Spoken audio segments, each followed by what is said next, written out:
हमारे बीच में भारतीय जनता पार्टी के प्रदेश संगठन मंत्री जी आए हुए हैं। मैं उनका स्वागत करता हूं और उनका सुदर्शन के कार्यक्रम के परंपरा के अनुसार मैं वहां जाकर करता हूं, क्योंकि प्रचारक को मंच पर बुलाने की, मीडिया के मंच पर बुलाने की गलती मेरे हाथों हो ऐसा मैं नहीं चाहूंगा। हालांकि एक अलग इंटरव्यू कभी ना कभी आपका भी होगा।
सुदर्शन न्यूज का महाकॉन्क्लेव निखरता छत्तीसगढ़ पूरे दिन भर चला और इस समय आपको तस्वीरें हम दिखा रहे हैं जहां हमारे प्रधान संपादक धर्मयोद्धा डॉक्टर सुरेश चौहान के जी तमाम मंत्रियों को इस वक्त सम्मान दे रहे थे, उन्हें संवर्धना दे रहे थे। और फिलहाल अभी आप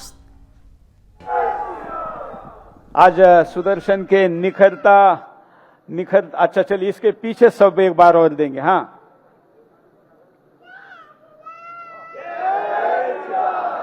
तो माननीय मंत्री जी हमारे साथ है, गुरु खुशवंत साहब जी और हमारे श्याम बिहारी जायसवाल जी, आपका दोनों का स्वागत है। निखरता छत्तीसगढ़ हम कार्यक्रम कर रहे हैं और सामान्यतः नेशनल मीडिया छोटे राज्यों को स्पेस नहीं देता, ऐसा मुझे कभी आपके मुख्यमंत्री ने कहा था, तो हमने कहा था कि वो कमी हम पूरी करेंगे और उसी क्रम में आज का ये कार्यक्रम हो रहा है।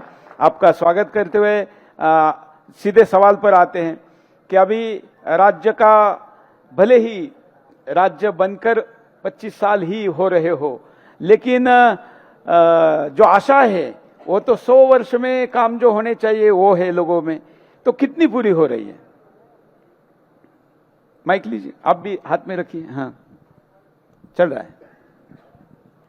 देखिए, सबसे पहले तो आपका धन्यवाद जो आपने हमें बुलाया, सम्मान दिया। और निश्चित ही जब से छत्तीसगढ़ बना है तब से, जब से भारतीय जनता पार्टी की सरकार यहाँ रही है, पिछले 15 साल और अभी वर्तमान की 19 से 20 महीना लगभग हो रहा है। इन 15 और इस 19 महीने में लगातार विकास के नए आयाम भारतीय जनता पार्टी के नेतृत्व में रखा गया है। और अभी भी आप देख भी रहे हैं, जब से माननीय मुख्यमंत्री विष्णुदेव साय जी के नेतृत्व में इस 19 महीने में, सबसे पहले तो मैं बात वादों की करूं कि जिस प्रकार से मोदी की गारंटी की जो चुनाव के समय में जो वादे किए गए थे, वो सारे वादे 19 महीने के अंतराल में बहुत कम समय में, क्योंकि हमेशा आपने देखा होगा कि जब चुनाव आते हैं तो वादे बहुत होते हैं, लेकिन पूरे 5 साल निकल जाते हैं, वादे पूरे नहीं होते। लेकिन ये पहले मुख्यमंत्री हैं पूरे भारत देश में जिन्होंने 19 महीने में ही, मैं तो बोलूंगा 3 से 4 महीने में ही लगभग बड़े बड़े वादों को पूरे कर दिए थे। और लगातार अभी बहुत सारे और कल्याणकारी योजना वो निकाल ही रहे हैं, जिसके माध्यम से जो एक सोच है हमारे पूज्य पंडित दीनदयाल उपाध्याय जी का, अंत्योदय का, अंतिम पंक्ति में बैठे हुए अंतिम व्यक्ति तक विकास पहुंचे, वैसा ही योजना वो लगातार निकाल रहे हैं। चाहे वो प्रधानमंत्री आवास योजना हो, चाहे मजदूरों के बच्चों का मान सम्मान हो, शिक्षा के लिए उनको प्रेरित करना, मजदूरों को ई रिक्शा देना, ऐसे अनेक कल्याणकारी योजना निकाल रहे हैं, जिसके माध्यम से हम कह सकते हैं जो लोग सोच रहे हैं उससे भी ज्यादा आगे बढ़कर माननीय मुख्यमंत्री विष्णुदेव साय जी के नेतृत्व में हमारा छत्तीसगढ़ उन्नति विकास कर रहा है। श्याम जी, आप स्वास्थ्य मंत्री है और स्वास्थ्य की कल्पना धीरे धीरे बदलती जा रही है। कभी पूरी तरीके से एलोपैथी पर निर्भर रहने वाले लोगों को कोरोना काल ने दिखा दिया कि कि हमारी जो उपचार पद्धतियां है उन उपचार पद्धतियों में क्या क्षमता है। तो मैं सीधे उसी पर फोकस करना चाहूंगा कि जो भारतीय उपचार पद्धतियां है उसके लिए आपके पास क्या योजनाएं हैं। जी, सबसे पहले तो सुदर्शन न्यूज परिवार को बहुत बहुत धन्यवाद और छत्तीसगढ़ की ओर से स्वागत करते हैं। जहां तक आपने बात की है कि हमारी जो पुरानी चिकित्सा पद्धति है वो कोरोना काल के बाद से एक बदला हुआ नज़ारा में है, और उसको देखते हुए छत्तीसगढ़ सरकार ने विगत 20 महीनों में, आपको मैं बताऊं तो वैसे तो स्वास्थ्य के क्षेत्र में कई कीर्तिमान हमने स्थापित किया है, लेकिन जो एलोपैथिक के अलावा जो हमारी पुरानी विधा है आयुर्वेद, योग, नेचुरोपैथी, और साथ ही साथ एक नीचे तक जो प्रिवेंशन ऑफ डिसीज जिसको मेडिकल की भाषा में कहते हैं, तो जिसको हम जन जागरूकता भी कह सकते हैं, तो हम नीचे तक मितानिन से लेकर हमारे टर्सरी केंद्र तक इस बात को लोगों तक जागरूक कर रहे हैं कि बीमारी आने से ही बचें। और छत्तीसगढ़ सरकार के हमारे माननीय मुख्यमंत्री जी और देश के यशस्वी प्रधानमंत्री जी ने ये बताते हुए हर्ष हो रहा है कि देश के 3 राज्यों में योग और नेचुरोपैथी की जो 100 बेड का हॉस्पिटल और रिसर्च सेंटर स्थापित हुआ है उसमें छत्तीसगढ़ को भी मिला है, उसका भूमि पूजन हो चुके हैं। वाह वाह। इसके साथ ही साथ हम राज्य बजट से 4 योग और नेचुरोपैथी के जो नए हॉस्पिटल हैं, छत्तीसगढ़ में पहली बार हमने राज्य बजट से भी स्वीकृत किया है। 12 जो हेल्थ के जो पॉली क्लिनिक हैं हमने इस सरकार के कार्यकाल में हमने 12 नए खोले हैं। अच्छा। साथ ही साथ हमारा जो आयुर्वेद का 2 मेडिकल कॉलेज है, उसमें से एक मेडिकल कॉलेज बिलासपुर में है आयुर्वेद का, उसको उन्नयन करने के लिए 100 करोड़ रुपए राशि माननीय मुख्यमंत्री जी ने स्वीकृत भी किया है। तो इस प्रकार हम कह सकते हैं कि जो एलोपैथिक पर पूर्ण रूप से हम निर्भर होते थे, उसको भारतीय चिकित्सा पद्धति जो हमारे चाहे उस समय के आचार्य चरक हों, सुश्रुत हों, पतंजलि हों, जिन्होंने जिस अवधारणा के साथ पूरे विश्व का कल्याण किया था, उस दिशा में आगे बढ़ने के लिए छत्तीसगढ़ में हमने अभियान चालू कर दिया है। बिल्कुल बिल्कुल। और आपके पास तो नेचर की इतनी बड़ी संपदा है, इस राज्य में इतनी समृद्धि है, इसको लेकर उसका भी उपयोग किया जा सकता है, और केवल छत्तीसगढ़ के लोगों के स्वास्थ्य के लिए ही नहीं, बल्कि छत्तीसगढ़ के पास नेचर की इतनी अच्छी संपदा है, जमीन के नीचे ही नहीं जमीन के ऊपर भी, कि आप भारत के बड़े हिस्से को स्वास्थ्य दे सकते हैं। निश्चित रूप से उसी को ही देखते हुए माननीय मुख्यमंत्री जी छत्तीसगढ़ में जो मेडिकल की सुविधाएं हैं उसको एक मेडिकल टूरिज्म के रूप में विकसित करने के लिए हम आगे कदम बढ़ा चुके हैं।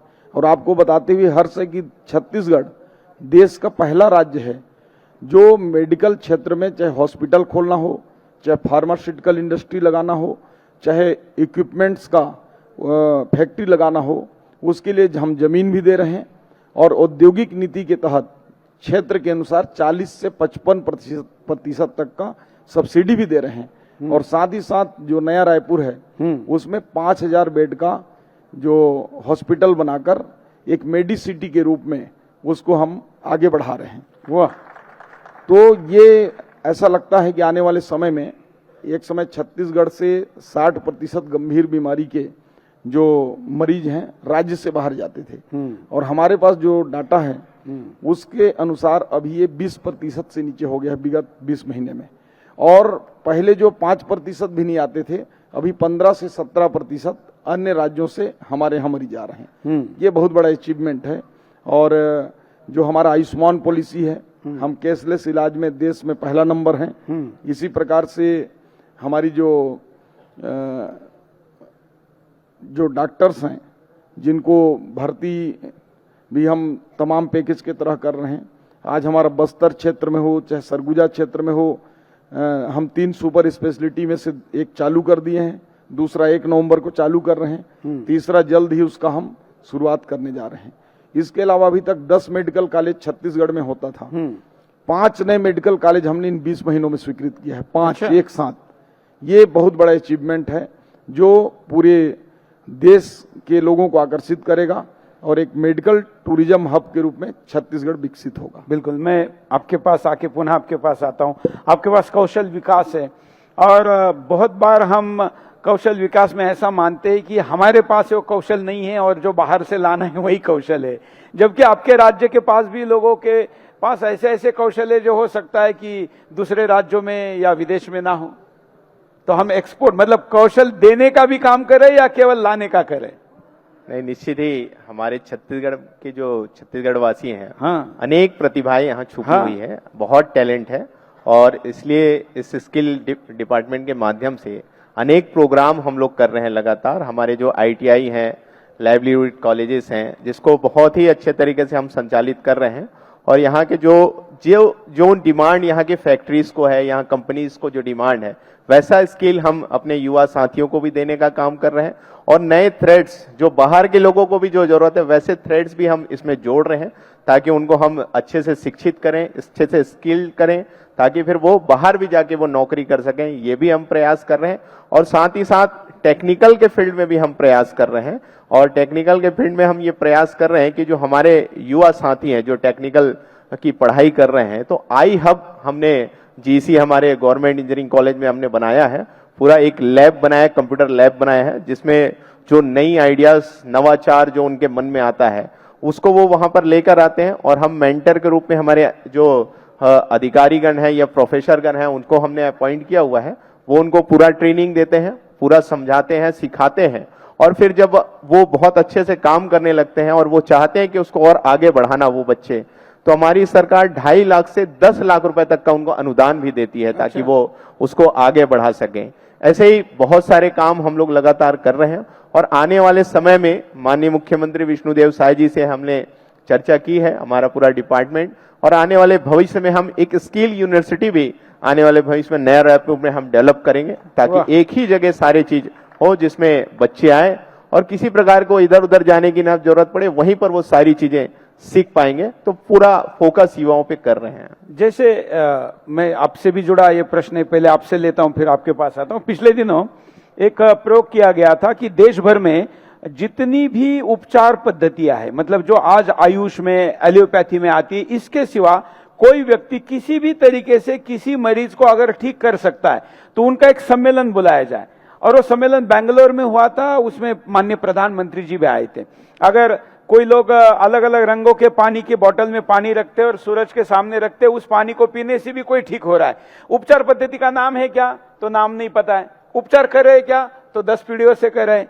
कुछ लोग ऐसे हैं, महाराष्ट्र में पुनतांबा करके एक स्थान है, तांबे की नगरी जिसको कहा जाता है। अलग अलग कपड़े जो है, ऊल के, कॉटन के, रेशम के, उन कपड़ों को शरीर के अलग अलग हिस्सों में बांधकर विशिष्ट समय के लिए वो बीमारियां ठीक करते। होते हैं क्या ठीक? हाँ। कितने पीढ़ियों से? 10 से ज्यादा पीढ़ियों से। नाम पता है? नहीं। तो ऐसे सारे लोगों को जब एकत्र किया गया था, तो सबसे ज्यादा लोग जिन राज्यों में से आए थे, उसमें ओडिशा और छत्तीसगढ़ था। मतलब उनके उपचार पद्धति का नाम उनको भी पता नहीं था कि इसको क्या कहते हैं, लेकिन वो लोगों को ठीक करते थे, क्योंकि वो जंगल में रह रहा है, वहां कोई पहुंचा ही नहीं है। उसने अपने समाधान के रास्ते खुद ही निकाल लिए हैं और प्रकृति संगत है और ठीक से चल रहा है। तो ऐसे लोगों को एलोपैथी लॉबी अनसाइंटिफिक कहती है, गैर कानूनी ठहराती है और उसको प्रैक्टिस करने नहीं देती है। तो जबकि ये सच है कि उसके द्वारा भी मनुष्य की सेवा हो रही है, तो क्या आपका कौशल विभाग उसको भी कौशल मानेगा और उसको भी सूची में लेगा? निश्चित ही ऐसे जो हमारे साथी हैं, क्योंकि हमारा तो भारत देश ऋषि मुनियों का देश भी रहा है, हमारे प्रदेश में भी ऐसे बहुत सारे ऐसे लोग हैं। तो निश्चित ही जब मैं इससे पहले मेडिसिनल प्लांट बोर्ड में मैं उपाध्यक्ष था, तो उसमें एक हम लोग हमारे पार्टी की तरफ से कार्यक्रम हुआ था कि जितने भी हमारे जो बैगा बुनिया इस टाइप के जो हमारे इलाज करते हैं, उन लोग का एक सम्मेलन बुलाकर उनकी जो उनके वो जिस प्रकार से बहुत सारे शर्तिया इलाज भी वो करते हैं, तो ऐसे चीजों को हम लोगों ने कलेक्ट करने का काम भी किया था। उनको प्रोत्साहन राशि भी हमने देने का काम किया था, ताकि वो उसके माध्यम से भी हमारे जो यहाँ के लोग हैं उनका इलाज हो सके। तो निश्चित ही आने वाले समय में हम प्रयास करेंगे कि स्किल उन लोग को भी अपन दें, ताकि और उनके माध्यम से हम और आने वाले जो भविष्य के लोग हैं उनको भी वो स्किल दें, ताकि गांव-गांव में भी इलाज अच्छे से हो सके। इसका प्रयास करेंगे। बिल्कुल, क्योंकि ये आपसे भी जुड़ा हुआ है, स्वास्थ्य से जुड़ा हुआ मामला है। तो क्या हमने इसके तरफ कंजर्वेटिव नजर से देखने के बजाय, या केवल एलोपैथिक लॉबी या फार्मा लॉबी के दूरबीन से इसको देखने के बजाय परंपरा के और मान्यता के आधार पर अगर देखेंगे तो एक बड़ा सेक्टर है जो रोजगार के लिए खुल सकता है। निश्चित रूप से, जैसा कि हमारे मंत्री खुशवंत जी ने कहा, और इससे पहले जब भारतीय जनता पार्टी की सरकार थी तो पादप औषधि बोर्ड हमारा एक बना हुआ है, हाँ, जिसमें प्राकृतिक रूप से मेडिसिनल प्लांट और औषधि इन दोनों का मिलाकर एक पादप औषधि बोर्ड है। उसके माध्यम से बैगा, गुनिया, सिरहा इनकी सम्मेलन हम पूरे प्रदेश भर से कराए थे और निरंतर कराते थे, लेकिन पिछली सरकार ने उसको बंद कर दिया और हम अभी आने वाले समय में जल्द ही उसका सम्मेलन संयुक्त रूप से वन विभाग, आयुष विभाग, इनके कौशल विभाग, इन सब के माध्यम से कराएंगे और उनको हम सम्मानित भी करते थे, उनको सम्मानित भी करेंगे। और भविष्य में जैसे बस्तर का वनांचल क्षेत्र है, जैसा आपने कहा कि वर्षों से इलाज कर रहे हैं वो, और उस पद्धति में उसको नेचुरोपैथी भी कह सकते हैं, प्रकृति के रूप से इलाज कर रहे हैं, तो उसको भी बढ़ावा देने के लिए हम उस पर कार्य योजना बना रहे हैं। अभी हम देख रहे हैं एक चौंकाने वाला आंकड़ा मैं आपको बताता हूं। अभी अभी मैंने एक सीरीज चलाई जिसका नाम था ऑपरेशन सौदाए इंसान। यहां कितने लोगों को पता है कि हर घंटे 88 लोग गायब हो रहे हैं? पता है क्या? इसका आंकड़ा है 88। और दुर्भाग्य से वो उस गायब करने वालों में गरीब, आदिवासी, पिछड़े क्षेत्र के लोगों का, मैं मुख्यमंत्री जी को भी ये सवाल पूछने वाला हूं, लेकिन मैं क्योंकि ये स्वास्थ्य से जुड़ा हुआ है और ये मंत्रालय आपके पास है, उसके बाद उनका ऑर्गन बेचा जाता है और एक व्यक्ति के सर के बाल से लेकर पैरों के नाखून तक अगर ऑर्गन को बेचा जाता है तो उसकी कीमत होती है 12 करोड़ रुपए। तो फिर वो 12 करोड़ का प्रभाव इतना बड़ा होता है कि तमाम न्यूज चैनलों के और बाकी लोगों के भी मुंह बंद करवाए जा सकते हैं और इसलिए ऐसे मुद्दे पर आवाज नहीं उठती। तो पिछड़े लोगों को ऑर्गन ट्रांसप्लांट, इन सब विषयों में जो कठोर नियम हैं, उन नियमों में WHO ये कहता है कि विश्व में जितने ट्रांसप्लांट होते हैं उसमें 10% ही अधिकृत होते हैं, 90% अनधिकृत होते हैं, और उनमें फिर गरीबों के शरीर का, अंगों का दुरुपयोग किया जाता है। तो इसके लिए एक नीति की आवश्यकता है। तो क्या भारत में दुर्भाग्य से राष्ट्रीय स्तर पर नीति नहीं है, लेकिन क्या आपका राज्य इस दिशा में कोई पहल कर सकता है? देखिए, इसके लिए माननीय हमारे केंद्रीय स्वास्थ्य मंत्री श्रीमान JP नड्डा जी ने नीति बनाया है और उसमें हम लोग भी स्टेट के जो मंत्री हैं, मेंबर हैं, और राज्य में भी ऐसे जो ऑर्गन डोनेट होते हैं उनकी कमेटी बनी हुई है और इनकी बराबर हम समीक्षा भी करते हैं। उसके बावजूद अधिकृत होने वाले ट्रांसप्लांट की संख्या 10% है सिर्फ। निश्चित रूप से देखिए, सरकार का काम है नियम बनाकर उसको फॉलो कराने का, और मैं छत्तीसगढ़ के परिप्रेक्ष्य में कह सकता हूं कि आज की स्थिति में छत्तीसगढ़ में हमारे किसी भी हॉस्पिटल में, जहां तक मेरी जानकारी है, हम सरकारी तंत्र के अलावा और भी इंटरनल तंत्रों को उपयोग करते हैं, तो हमारे छत्तीसगढ़ में इस प्रकार की स्थिति नहीं है। और इसके लिए मैं व्यक्तिगत रूप से भी और सरकार की ओर से भी काफी इसमें हम संवेदनशील हैं। मैं पुनः आपके पास आता हूं। कुछ व्यवसाय, कौशल, ये कुछ लोगों ने चुरा लिए हैं और उन जातियों के नाम पड़े हैं, ऐसी जातियां जैसे नाई समाज जो है, जो बाल काटने का काम जिसके पास था, वो जाति का नाम ही उस पर पड़ा है, उसका व्यवसाय हो गया है। लेकिन आज उस जाति के व्यवसाय को कुछ दूसरे मजहबों के लोगों ने हाईजैक कर लिया है। तो फिर वो उस जाति के रक्षा कैसे होगी, उसका व्यवसाय उसको कैसे मिलेगा? तो उसको उसका कौशल देने के लिए मंत्रालय के पास क्या योजना है? निश्चित ही हम लोग ये नया सिस्टम बना रहे हैं कि जो जिस समाज का वो कहीं ना कहीं उस समाज को वो काम करता हुआ आ रहा है, तो आने वाले भविष्य में हम, मैंने कहा अभी शुरू में ही आपको कि नए थ्रेड्स हम जनरेट कर रहे हैं अभी। तो नए थ्रेड जो जनरेट करेंगे तो नई नई चीजें हम वो युवा साथियों को सिखाएंगे। तो जब निश्चित ही ये जो आप बातें बता रहे हैं समाज का, वो भी चीज उसमें आएगा और उसके बाद उस चीज को भी हम अपन सिखाएंगे ताकि उनको इसी प्रकार की समस्या ना हो। और इसके अलावा वो जो समाज है उसके लिए हम नई नई चीजें और भी जनरेट कर रहे हैं, जैसे हमारे नए उद्योग भी जो भी आ रहे हैं, जैसे AI है। AI हमने अभी नया रायपुर में 13.5 एकड़ हमने भूमि संचित किया है, जिसमें पूरा AI हब बनाया जाएगा। तो अलग अलग फील्ड की बहुत सारी चीजें बनाई जा रही ताकि किसी प्रकार की किसी भी समाज को कमी ना हो। बहुत सारे मतलब हम जॉब्स क्रिएट कर रहे हैं। माननीय मुख्यमंत्री विष्णुदेव साय जी के नेतृत्व में जो नई उद्योग नीति बनी है, जिसके माध्यम से आप देख ही रहे हैं लगभग अभी 7 लाख करोड़ रुपए हमारे छत्तीसगढ़ में इन्वेस्टमेंट हो रहे हैं, तो निश्चित ही बहुत सारे लोगों को नौकरी मिलने वाला है। और उद्योग भी वो लगाने चाह रहे हैं तो उद्योग भी लगाएंगे। और आपको मालूम ही है कि SC ST के लिए 1 रुपए स्क्वायर फीट में भी जमीन दिया जा रहा है। तो निश्चित ही हर प्रकार की सहायता हम कर रहे हैं, तो किसी भी समाज को चिंता करने की आवश्यकता नहीं है। पूर्ण रूप से सहयोग हमारी सरकार कर रही है। मैं अभी आपके आने के पहले या शायद आप आके बैठे थे तब मैंने सभागार में कितने लोग चैट GPT यूज करते ये प्रश्न पूछा था, शायद आ चुके थे आप, तो 3-4 लोगों ने केवल हाथ ऊपर किया था। तो ये आपका कौशल मंत्री होने के नाते आपका कर्तव्य भी है और मुझे लगता है इसको अपॉर्चुनिटी में कन्वर्ट करना चाहिए। कि अभी लोगों के पास AI के बारे में कोई जानकारी ठीक से नहीं है, उनको लगता है कि गूगल जैसा उसमें सर्च करना पड़ता है, जबकि वो एक मनुष्य की तरह आपको सारे प्रकार का सपोर्ट करता है। आज हम सुदर्शन पर हमारे कंटेंट क्रिएशन में 70 to 80% AI का उपयोग कर रहे हैं। इससे रोजगार पे असर पड़ेगा क्या? पड़ेगा, लेकिन यह भी सच है कि इससे भी नए रोजगार पैदा होंगे। तो आपका मंत्रालय अगर एक ऐसा कोई क्रैश कोर्स चलाए तो सुदर्शन की एक एकेडमी है, हम इसमें किसी एक्सपेक्टेशन के बगैर एक ऐसा फास्ट ट्रैक प्रोग्राम बना सकते हैं कि एक सामान्य व्यक्ति से लेकर एक विशिष्ट व्यक्ति को AI का उपयोग कैसे हो, इसके अगर आप टीचर भी बनाएंगे ना, मतलब ट्यूटर भी बनाएंगे या सिखाने वाले भी बनाएंगे, मैं दावा करता हूं हिंदुस्तान में अगले 5 साल तक लाखों बच्चों को रोजगार मिल सकता है, लाखों। और छत्तीसगढ़ आगे रहेगा। अभी मैंने नासिक में कुंभ मेला होने वाला है, तो नासिक के कांस्टेबल टू कमिश्नर का ट्रेनिंग देने मैं गया था कि कैसे एक सामान्य कांस्टेबल से लेके कमिश्नर को AI का उपयोग हो सकता है। तो आपके पास तो इतनी बड़ी फौज है और जैसी जनसंख्या बढ़ रही है वैसी बेरोजगारी तो है ही, वो तो स्वीकार करनी पड़ेगी। तो अगर हम उनको नए आयाम देंगे तो जहां कंपटीशन नहीं है उस कंपटीशन को हम अचीव कर सकते हैं। निश्चित ही मैंने तो बताया ही आपको कि AI हब हम नया रायपुर में जनरेट कर रहे हैं, तो उससे युवा साथियों को अवसर मिलेगा और उसके माध्यम से हम लोग बहुत कुछ हमारे युवा साथियों को सिखाएंगे और अनेक अपॉर्चुनिटीज मिलेगी, जिससे हमारे युवा साथी तकनीकी के क्षेत्र में आगे बढ़ पाएंगे। मैंने शुरू में ही बताया कि आई हब भी हमने बनाया है। आने वाले समय में हम बहुत सारी चीजें टेक्निकल के फील्ड में करने वाले हैं और हमारा जो आई हब है, गुजरात के आई हब से हमने MOU भी किया हुआ है। हमारे लोग वहां जाकर देखकर भी आए हैं कि किस प्रकार वहां काम होता है।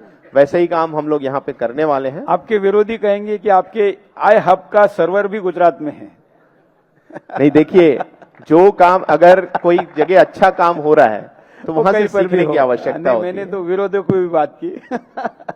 वैसे सेम प्रश्न मेरा आपसे ये है कि अभी AI ने एक बड़ी क्रांति की है और उस क्रांति के अनुसार हम ये देखेंगे कि स्वास्थ्य क्षेत्र में AI का बड़े पैमाने पर उपयोग हो रहा है।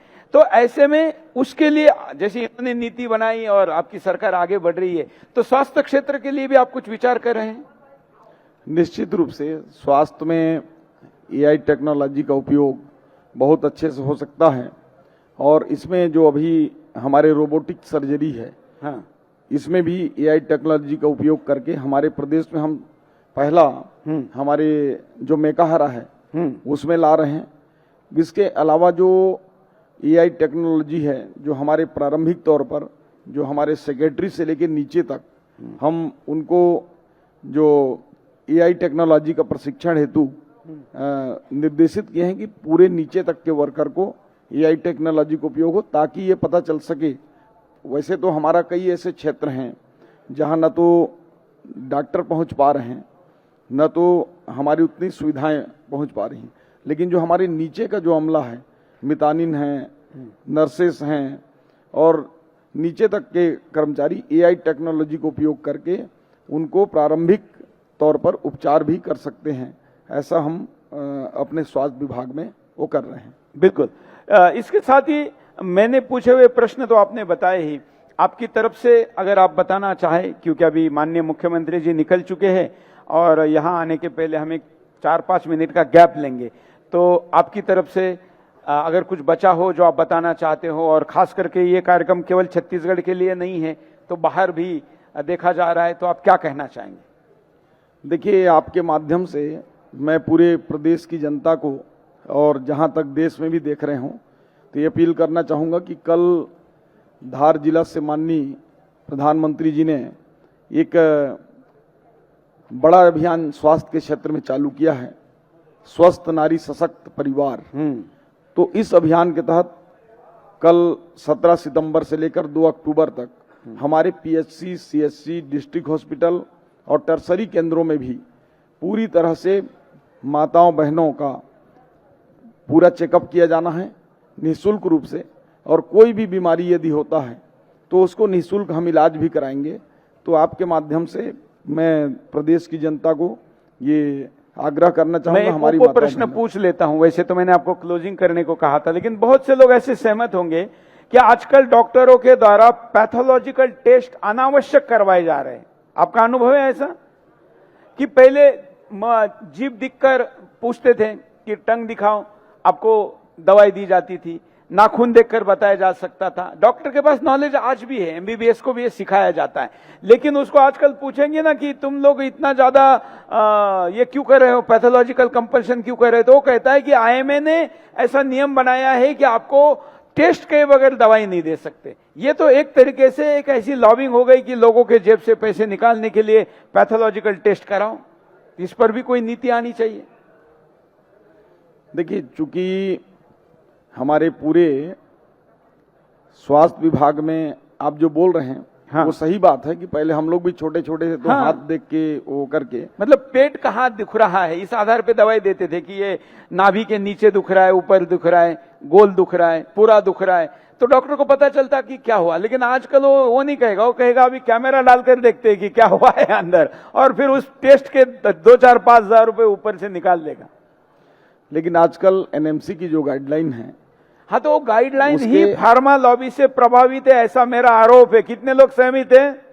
ये देखिए, चूंकि ये भारत सरकार की उसकी जो टॉप मेडिकल संस्था है, हाँ, उसका ये गाइडलाइन है। लेकिन मैं आपको बता दूं, फिर भी हमारे सरकारी हॉस्पिटलों में हम निःशुल्क जांच करते हैं, और लगभग सब जो जांच की सुविधाएं प्राथमिक उप स्वास्थ्य केंद्र से लेकर प्राथमिक स्वास्थ्य केंद्र, सामुदायिक स्वास्थ्य केंद्र और डिस्ट्रिक्ट हॉस्पिटल तक भी 143 प्रकार की जांच की सुविधाएं हमारे पास निःशुल्क हैं, और हम पर्याप्त संख्या में जांच करते हैं। और हम अपने सरकारी हॉस्पिटलों में एक ऐप डाले हैं जिसके माध्यम से डॉक्टर को ये लिखना अनिवार्य होता है कि उसने कौन सा टेस्ट कराया, कौन सी दवाई दी, मरीज का क्या बीमारी था, और सारे चीज को उसके जो नेक्स्ट जेम एक हमारा ऐप है उसके माध्यम से जो आभा डी हेल्थ से बना हुआ है उसमें हम ऐड कर रहे हैं। और छत्तीसगढ़ का कोई भी पेशेंट यदि महाराष्ट्र भी दिखाने जाएगा,